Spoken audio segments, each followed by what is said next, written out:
২০২৪ সালের জুলাই মাসে শুরু হওয়া ছাত্র এবং তরুণ জনগোষ্ঠীর ঐতিহাসিক গণ আন্দোলন এরপর ৫ আগস্টের পরবর্তী সময়ে বাংলাদেশের রাজনীতিতে নতুন এক নবজাগরণের আগমন। এই তরুণ ছাত্র আন্দোলনের ঢেউয়ে ঘুম থেকে জেগে ওঠে বাংলাদেশ জামায়াতে ইসলামী।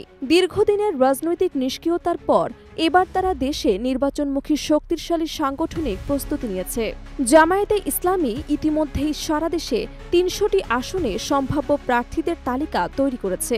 যদিও রাজনৈতিক পরিস্থিতি এবং সময়ের বিবর্তনের তালিকায় পরিবর্তন আসার সম্ভাবনা রয়েছে, দলটির পক্ষ থেকে স্পষ্ট বার্তা এসেছে এবার তারা যোগ্য, শিক্ষিত এবং জনহিতৈষী মনোনয়ন নিয়ে নির্বাচন করবে।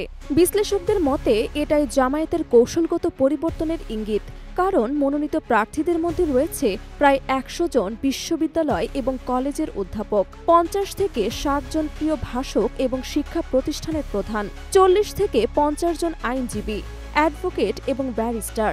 এছাড়া উচ্চশিক্ষিত আলেম এবং অন্যান্য পেশাজীবীও দলের মনোনীতদের মধ্যে আছে।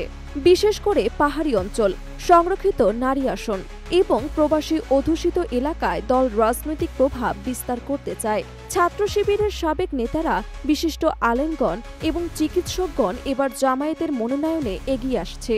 জামায়াতের কেন্দ্রীয় সূত্র জানিয়েছে, এই তালিকা রাজনৈতিক সমঝোতা এবং বৃহত্তর জোট গঠনকে সামনে রেখে প্রস্তুত করা হয়েছে।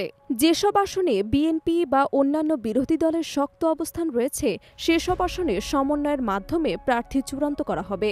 উত্তরাঞ্চলের জেলা রাজশাহী, বগুড়া, নওগাঁ, কুড়িগ্রাম, গাইবান্ধা এবং চাঁপাইনবাবগঞ্জে জামায়াতের শক্তি ঘাঁটি তৈরি করেছে।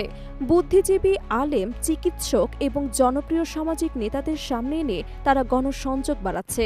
তবে দলীয় সূত্র বলছে, এখনও কয়েকটি আসনের জন্য প্রার্থী চূড়ান্ত হয়নি। সংশ্লিষ্ট জেলা এবং উপজেলা নেতাকর্মীদের কাছে দ্রুত শুনানি সম্পন্ন করে কেন্দ্রীয় দফতরে পাঠানোর আহ্বান জানানো হয়েছে। জামায়াত তরুণ ভোটারদের মন জয় করতে ছাত্র জনতার এই জাগরণকে পুঁজি হিসেবে কাজে লাগাচ্ছে। বিশেষ করে নতুন ভোটার, শিক্ষার্থী এবং ইসলামপন্থী পরিবারের তরুণদের আকর্ষণে তারা নিয়মিত ধর্মীয়, রাজনৈতিক এবং সামাজিক প্ল্যাটফর্মে প্রচারণা চালাচ্ছে। রাজনৈতিক বিশ্লেষকরা মনে করেন, এই উদ্যোগ মাঠ পর্যায়ে সফল হলে জামায়াতে ইসলামী অনেক আসনে প্রতিদ্বন্দ্বিতামূলক অবস্থানে যেতে পারবে। তবে নির্বাচনী পরিবেশের নিরপেক্ষতা, সহিংসতামূলক নির্বাচন এবং রাজনৈতিক পরিবেশের ওপর এটি নির্ভর করবে। অন্যদিকে বিএনপির নেতৃত্বাধীন জোটের সঙ্গে জামায়াতের সম্পর্কে ভবিষ্যৎ রূপরেখা এখনও স্পষ্ট নয়। দল এককভাবে প্রার্থী দেবে নাকি জোটের অংশ হিসেবে নির্বাচন করবে সে বিষয়ে সিদ্ধান্ত আসন্ন সময়ে জানা যাবে। তবে একথা নিশ্চিত, ২০২৪ সালের গণজাগরণ জামায়াতে ইসলামীকে আবারও রাজনৈতিক আলোচনার কেন্দ্রে ফিরিয়ে এনেছে।